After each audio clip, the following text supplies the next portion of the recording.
આ આપણો પંચકર્મ રૂમ છે. બેઝિકલી ભારતીય મૂળની અંદર જે 5 પંચકર્મ બતાવવામાં આવ્યા છે કે વમન, વિરેચન, રક્તમોક્ષણ, વસિત અને બસ્તી, એ પાંચે પાંચ જે આપણી ટ્રીટમેન્ટ પ્રણાલી છે, એ પાંચે પાંચ જે આપણા પંચકર્મ છે, આ એને કરવા માટેનો એક આખો ઓપરેશનલ એરિયા છે જ્યાં અલગ અલગ પ્રકારના પંચકર્મ, ઉપકર્મ એ બધું કરવામાં આવે છે. જેમ કે ઉપકર્મની વાત કરીએ તો શિરોધરા છે, અગ્નિકર્મ છે, ધૂમ્રપાન યંત્ર છે. અહીંયા વિવિધ પ્રકારના ડોક્ટરના ગાઈડલાઇન્સ મુજબ કોઈ પણ પેશન્ટની પ્રકૃતિ ડિફાઇન થાય, વાત છે, પિત્ત છે, કફ છે, એને અકોર્ડિંગ એને જે પંચકર્મ આપવાનું હોય એને રિગાર્ડ્સ અહીંયા એની ટ્રીટમેન્ટ થતી હોય છે. આ જે છે આ સ્ટીમ ઇન્જેક્શન બોક્સ છે. ઇટ મીન્સ કે શરીરમાં કચરો જે છે ને, કોઈ પણ માણસના શરીરમાં કચરો એ 3 પ્રકારે નીકળે છે.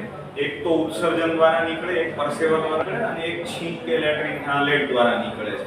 તો જ્યારે પરસેવા દ્વારા ડિટોક્સિફિકેશનની વાત આવે ત્યારે આ સ્ટીમ ચેમ્બરનો યુઝ કરી અને એની અંદર એને સ્ટીમ આપવામાં આવે છે.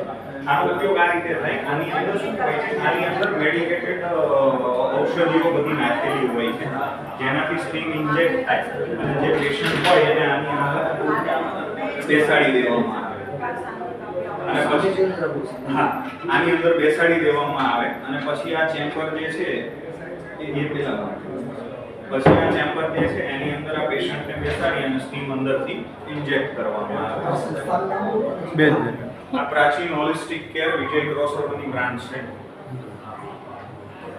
ઓકે.